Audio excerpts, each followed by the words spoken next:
Well, we all know how strong the relationships between the United Kingdom and the state of Kuwait are.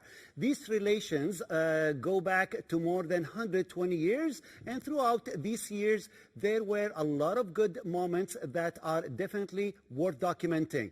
And that's what our guest has been doing for a long time. In fact, Her Majesty Queen Elizabeth II honored our guest عيسى Deshti with a British Empire medal, and this is for his service of Kuwait's British relationships. As we said, the British ambassador to the country, Belinda Lewis, awarded him the medal in recognition of his extensive experience in British-Kuwaiti relations, as well as his distinguished and actually outstanding efforts in strengthening and documenting these relations. It's something to be proud of, for sure, especially that since the establishment of the British Empire Medal in 1917 until today, our guest, Yahya Abdalrasول Deshti, is considered the first Kuwaiti to be awarded this medal. Congratulations, Mr. Yahya. Thank you. Thank you very much. Thanks a lot for being with us. Yes, it's my pleasure. Habibi. And we're going to take a quick break so we can start our interview.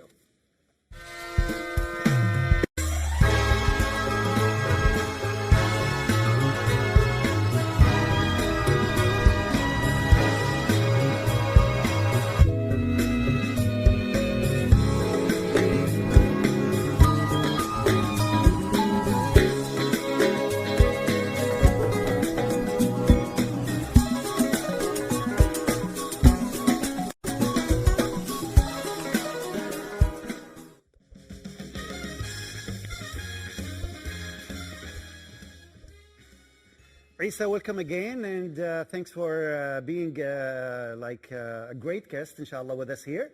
My question is, tell us about the BEM medal. Bismillah ar-Rahman ar-Rahim. First, thank you for the interview. Thank you for your feelings, the happy feelings for me. We are last Monday, in 23 of May, that was my honoring day. When I get my Mيدالية, the British Empire Mيدالية from Her Majesty Queen Elizabeth II. And this Mيدالية, it's awarding to me on her behalf from Her Excellency, the British Ambassador in Kuwait, Mrs. Belinda Lewis. And it was a ceremony in the British Embassy building in Dasman area. I got this Mيدالية for my service in UK-Kuwaiti relations, for all my work that I did in the last more than 12 to 15 years. So this medal started 1917? Yes, with King George V. And you're the first Kuwaiti to get it? Yes. Mashallah. And there is two kind of British Empire. British Empire. There is two type. It's a British Empire order, and this is 5 types of this order, and a British Empire Medal, and this is just the one class of this medal and one type, and this is what I got it, and I am the first. I can see it here. It looks really beautiful. You definitely deserve it, mashallah. So my question is, since when you've been doing this, like documenting? Exactly from 2010, 2009, I started to document the relation between Britain and Kuwait. Why Britain? Starting with my hobby, I am a stamp collector, and I'm a board member in Kuwait Philatelic and Numismatic Society. And my special collection is the Britain stamps that was used in Kuwait.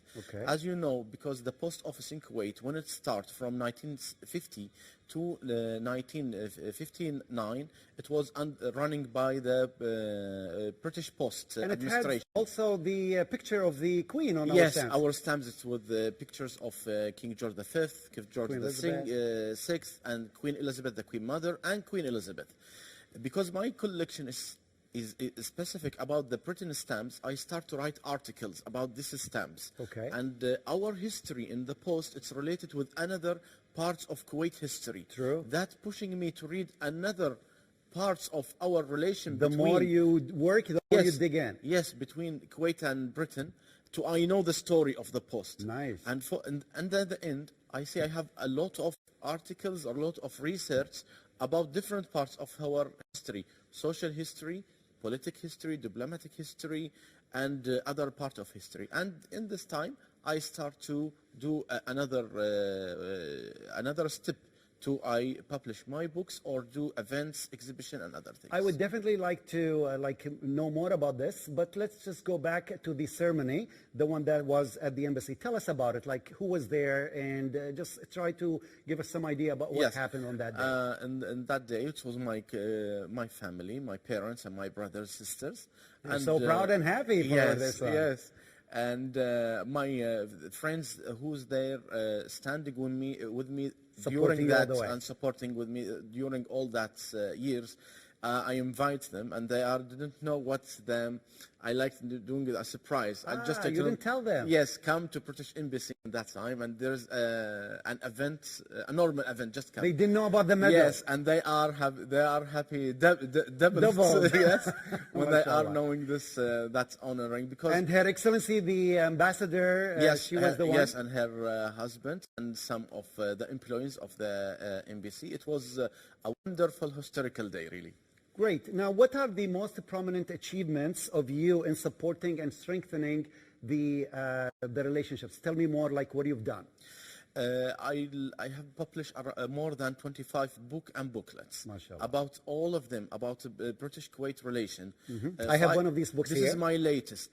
I wrote it when His Highness Prince William visiting Kuwait and Oman. 2019. Yes, and I met him in this visit. I'm doing a special exhibition for him. I met him in the British Embassy, and he's very happy about the display that we are. He's a very down-to-earth person. Yes, and I have done more than 10 private exhibition. I cooperation with the British Embassy, National Council of Art and Literature, Kuwait for Research and Study Center to do plans and to do events to showing different parts of Kuwait Britain history. More than 30 events and interviews and hundreds of lectures for the public and the students about the relation. And the exhibitions, some of them not just in Kuwait, they were also in Britain, right? Yes, like I do it in the Mansion House in London with the Lord Mayor and His Highness Sheikh Mohammed-Ali he was attend, and the Kuwaiti and British ambassadors. I'm doing an exhibition cooperated with my friends. The question is, how do you find the genuine resources? How do you build your research on? What do you do? Really, it's hard to find a resource, especially when we are here in Kuwait. You didn't have many books that speak about the Britain history. Like, I will tell you something. When I write about the story about the coronation stamp, I want to know the sign and symptom that inside the stamp and the color, what's meaning the color, because all these a message. The artist, he didn't just indicate paint something. Yes, he didn't paint and paint, and he said not just random colors. Yes. So I'm traveling many times in the year just to go to London, to the British Library, Royal Archive, National Archive, the private libraries, going to the auctions and buy some resources and original documents just to I use it to I write this. And now the British, I think the Brits are releasing their archive, which a big part of it is. Yes, last 5-7 years they are doing something great for all the researchers when they are doing that. And you talked about also going to the auctions. Yes. Does that mean you're a very wealthy person and you have a lot of money? Because I'm sure you have good collection. Yes. Tell us about your collection. I know how I collect my money to buy things. Yes. Tell us about some of these collections. I have some collections that's original piece, like from the coronation period, 1953, like a piece from the purple robe of Her Majesty the Queen. Oh wow! And some original piece from the official gifts that the Queen gave it for her guests. And the official medallion that Sheikh Abdalrassul, he got it from the Queen in 1953. And other many things, documents or souvenirs. Now, haven't you thought of having all these things that you have in an exhibition for people to see them, to display them? Yes, because it's a huge collection, really. It's more than 2,000 piece Wow. of many things. So maybe a permanent exhibition will do. Yes, I do it like a parts for them. I start to do my exhibition start from 2012. Okay. Yearly I do an exhibition and I don't cover whole the collection that What I I'm have saying is purchased. that you should think of having a permanent exhibition. Yes, I think to work in that, inshallah, in near future. Inshallah. Since you're a specialist in this field and you know a lot about these things, they say Shakespeare is buried here in Kuwait? It's Captain William Shakespeare. Oh, that's not the William Shakespeare. Yes, it's Captain William Henry Shakespeare. It's the second political agent here in Kuwait. His grave is in Kuwait, right? Yes, in Sharq area. His memorial grave, because he was killed in Jarab in Saudi Arabia. And his body, it's lost in the desert. They are just send his staff and his helmet and his jacket with his blood. They are presented to Sheikh Mubarak the Great, and he asked the British political agent to do a memorial grave for him in Kuwait.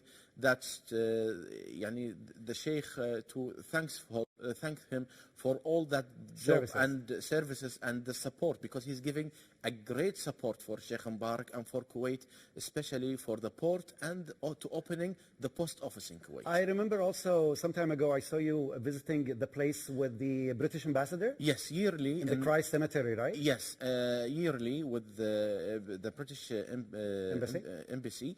In the same day that the Captain William Shakespeare is dead on it, in 24 of January, we are visiting him, and the ambassador, he's putting the wreath in his memorial grave and say a brief speech. I have another question since you're a specialist. The Victorian cake. Yes. The Queen's cake. Why they call it so? Why it's called the Victorian cake? Yes, it should have a story. Because it's very popular and yes, so delicious. Behind it. Before, how it's come a Victoria cake, or why they are saying this to Victoria cake. Before, in 19th century, there is a different time for eating food. They only had two meals, I think. 2 meals, a morning meal and dinner. The night meal. They calling high tea. Okay. There is one of the friends of Queen Victoria. It's called high tea because they were sitting on high tables, right? In high table, yes. Okay. And one of the close friends of Queen Victoria, in one of the days, she feel tired in afternoon. So she missed it. Yes, and she cannot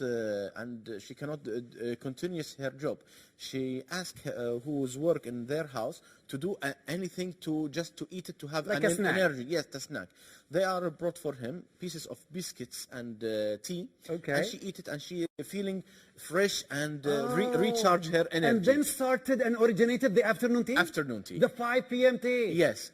And so interesting. Next day, she's like this meal. She invite her friends, and one of her friends is over Queen Victoria. A cup of tea? Yes.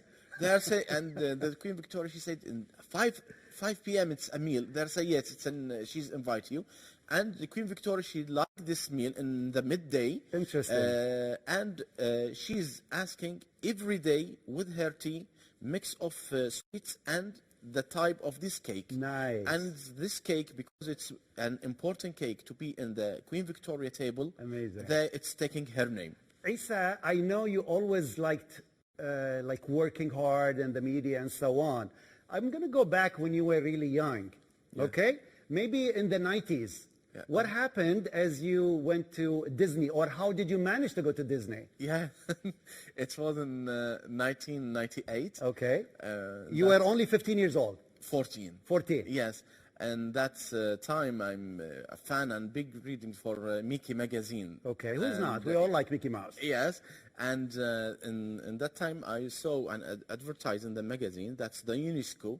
They are do an international conference for all children in the world.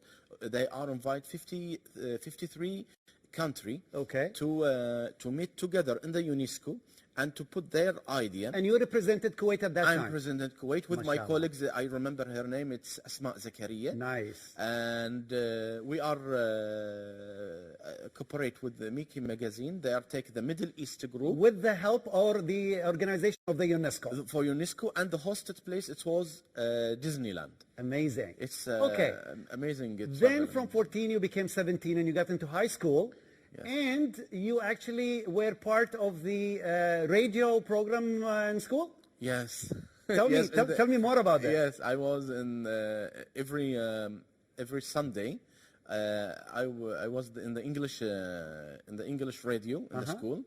I was present my colleagues to say their speeches, and my session in the English radio in that time was to say how to say the Kuwaiti old words Nice. by throwing in English, and to cooperate between the English and American word. Do you remember one of these? So you can tell us like an example? I know you a long time ago. You were 17 at that time. Yes, but in that time, like to like some an English word like foreman, Tyndale. And, Right, which are Kuwaiti words, but English origin. Yes, English origin. Well, this is lovely, interesting. You should join us here in the show and become part of the show and try to Inshallah. give us some of these tips. Inshallah. Isa, thanks a lot for being with us. Thank you very much. Lovely guest, mashallah. Thank you, and you deserve this medal. Thank you. And inshallah, you will get more even awards in the future for Inshallah. your hard and dedication. Inshallah. Thank you. Thank you very much for your interview. Thank you. Okay, so we're going to move on to other segments, interesting segments in